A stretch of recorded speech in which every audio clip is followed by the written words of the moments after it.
వ్యాసం వసిష్ఠనప్తారం శక్తేః పౌత్రవకల్మషం పరాశరాత్మజం వందే సుకతాతంతపోనిధిం వ్యాసాయ విష్ణురూపాయ వ్యాసరూపాయ విష్ణవే నమో వై బ్రహ్మనిధయే వాసిష్ఠాయ నమో నమః కన్యాభరణి సంజాతం బాధూలకులభూషణం శ్రీరంగార్యగురోః పుత్రం షఢగోపమహం భజే అస్మత్ గురుభ్యో నమః.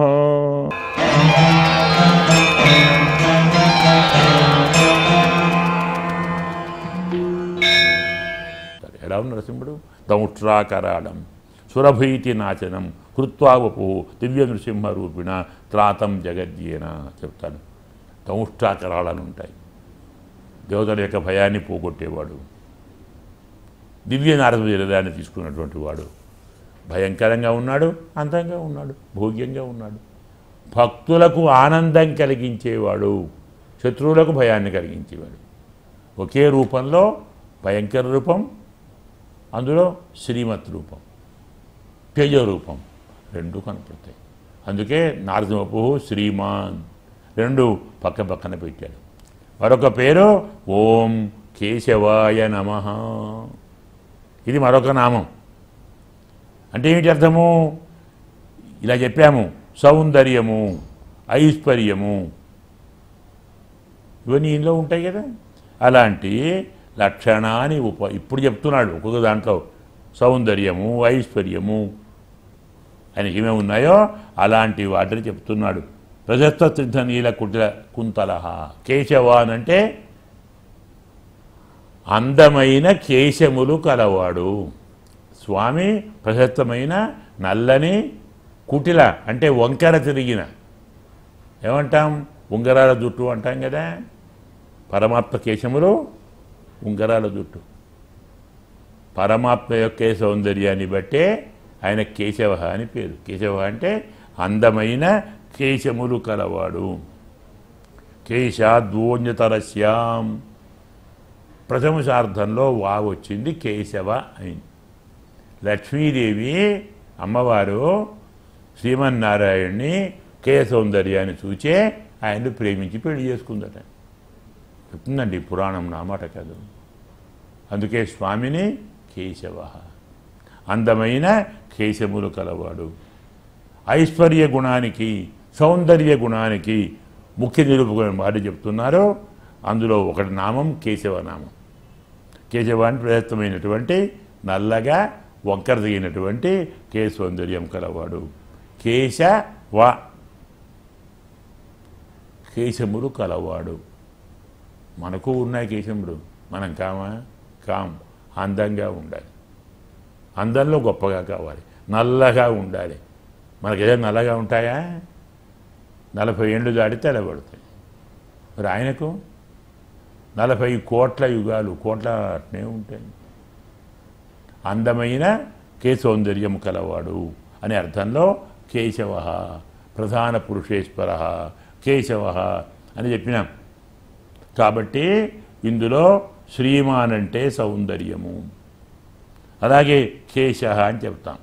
ఇప్పుడు 24వ నామం పురుషోత్తమ. అవ్యయ పురుష శాస్త్రీ క్షేత్రజ్ఞ చెప్పుకున్నాం కదా. ఇప్పుడు మరొక పేరు చెప్పుకుంటున్నాం, శ్రీమాన్ కేశవ పురుషోత్తమ. పురుషోత్తమ అంటే పురుషాణం పురుషేషు ఉత్తమ అంటే పరమాత్మకు ఉన్నటువంటి పరమ వైలక్షణ్యాన్ని చెప్తున్నారు. పురుషేభ్య ఉత్కృష్టతమ, ఉన్న పురుషులందరికంటే ఉత్తముడు, గొప్పవాడు. అంటే చేతనవాచి అనుకుంటే జీవులందరికంటే ఉత్తముడు ఆయన. మనం పురుషులము, ఆయన పురుషోత్తముడు, అలా చెప్పుకోవచ్చు. అలా చెప్పుకున్నప్పుడు వ్యక్తావ్యక్తలు ప్రకృతి కూడా చెప్పుకోవచ్చు. అంటే చేతనుడు కానీ అలా చేతనుడు కానీ ప్రకృతి కంటే ఉత్తముడు, జీవుడి కంటే ఉత్తముడు. అందువల్ల బంధించబడే వాటికంటే ఉత్తముడు, బంధించబడేవాడి కంటే, బడేదానికంటే బడేవాడి కంటే ఊహ చెప్పుకుంటాం మనం. అందువల్ల కొందరు ముక్తులు ఉన్నారు, కొందరు బద్ధులు ఉన్నారు. అలాంటి వారి కంటే నిత్యముక్తులు కొందరు ఉన్నారు. సూర్యులు నిత్య సూర్యులు అంటాం. అనంతుడు, వైనతేయుడు, ఇలా గరుత్మంతుడు, అనంత, గరుడ, విష్ణు ఉన్నారే, వీళ్ళంతా నిత్య సూర్యులు అంటాం. వాళ్ళకంటే విలక్షణంగా ఉంటాడు. ముక్తుల కంటే విలక్షణంగా ఉంటాడు. బద్ధుల కంటే విలక్షణంగా ఉంటాడు. ప్రకృతి కంటే విలక్షణంగా ఉంటాడు. బంధించబడే దానికంటే విలక్షణుడు, బంధించబడే వారి కంటే విలక్షణులు, బంధించే వారి కంటే విలక్షణుడు. బంధించి ప్రకృతి కంటే విలక్షణుడు, బంధాన్ని పొంది జీవుల కంటే విలక్షణుడు, బంధం కంటే విలక్షణుడు. అందుకే స్వామిని పురుషోత్తమ ద్వాయుమౌ పురుషవు లోకే, ఇద్దరు పురుషులు అని చెప్పాడు.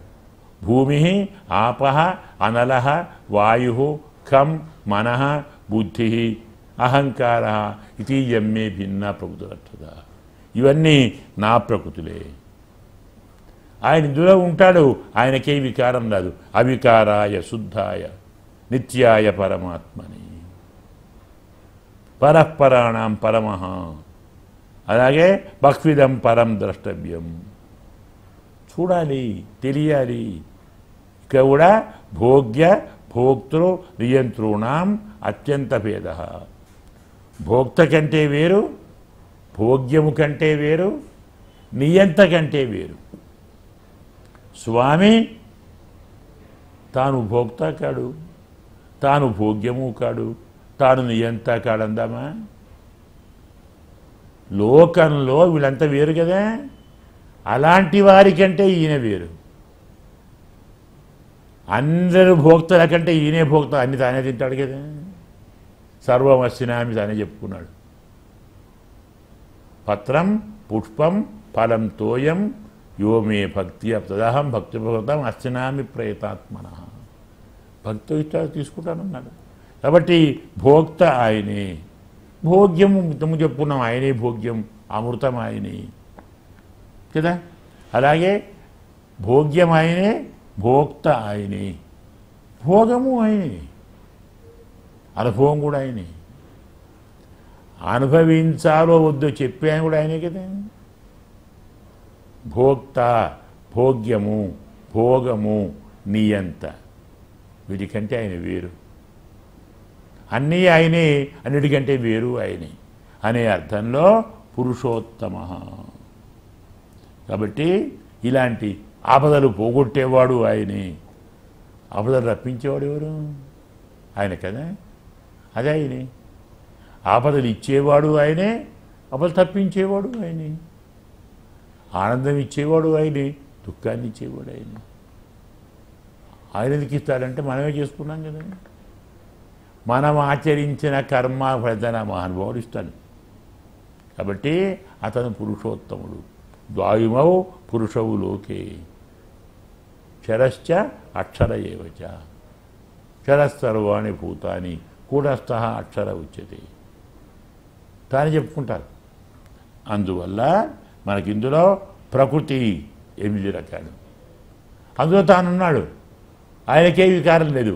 అవికారాయ శుద్ధాయ పరఃపరాణం పరమః అన్న చోట భోగ్యము, భోగస్థానము, భోక్తృత్వము అనే వాటిని నిండుగా పెట్టుకున్నాడు.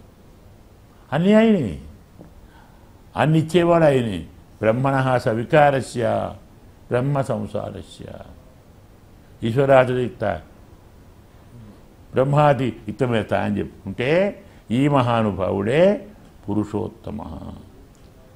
సంసారానికి అంటనివాడు, సంసారాన్ని ఇచ్చేవాడు, సంసారంలో ఉండేవాడు, సంసారం ఉన్న వారందరినీ శాసించేవాడు, ఆయనను స్మరి సంసారాన్ని తప్పించేవాడు. అందుకే ఆయనే పురుషోత్తమ. ఉన్నవారందరికంటే ఆయనే ఉత్తముడు.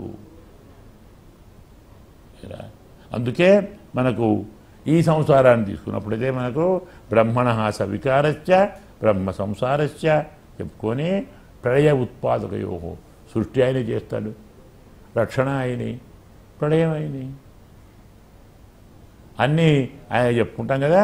అందుకే పురుషోత్తమ. మనకు పురుషోత్తబ్దంలో అన్ని నామాలు అన్ని వైభవాలు ఇందులో చాలా విస్పష్టంగా చెప్పుకున్నారు.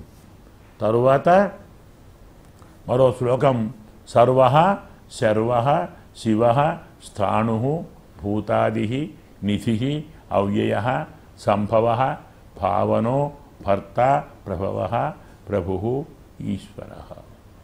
ఇదే మరొక శ్లోకం. దీనికి వ్యాఖ్యానాన్ని చూద్దాం.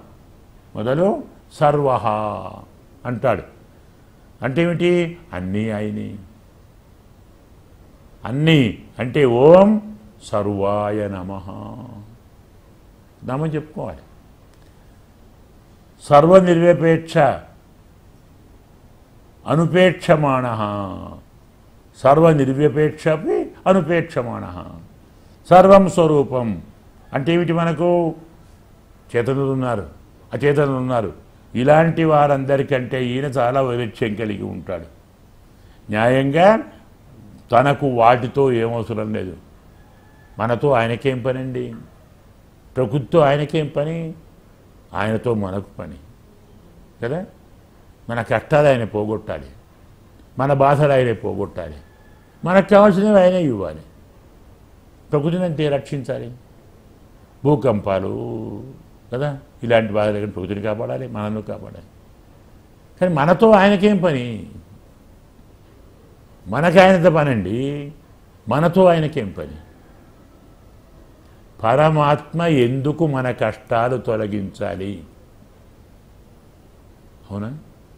లోకంలో ఏదైనా పని ఎప్పుడు చేస్తాం మనం? ప్రయోజనం అనుద్దిశ్య నమందోపి ప్రవర్తతే కదా. నీకు చేస్తే నాకెంత అడుగుతాం కదండి. నాకేంటి అంటాం కదా. నీకు చేస్తే నాకేంటి? అవునా? మరి జీవులందరినీ కాపాడితే పరమాత్మకేంటి?